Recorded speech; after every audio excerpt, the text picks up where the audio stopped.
To install light steel trusses on brick walls, you must strictly stick to the spacings provided on the roof plan. Alternatively, you need to calculate the center to center spacings for each truss. The max center to center spacing on trusses when used with sheeted roofing is 1489 mm, and when you use tile roof, the max center to center spacing is 1289 mm. First, place the wall plate's edge in the middle of the wall and fasten with masonry nails. Then place the first and last truss on the wall plate 70 mm away from the wall.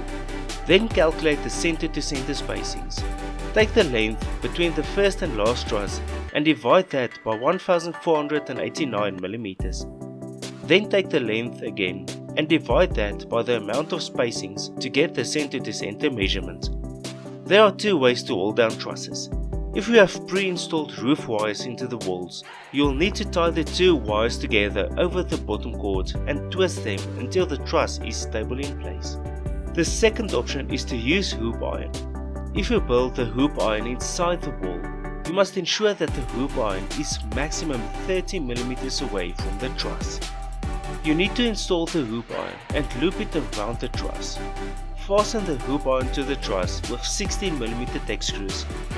Then, fasten the left side of the hoop iron to the right at approximately 45 degrees and install freeheel 600 mm down. Then take the right side to the left at approximately 45 degrees and install freeheel 600 mm down. If you have any queries, then please visit our website at siteform.co.za.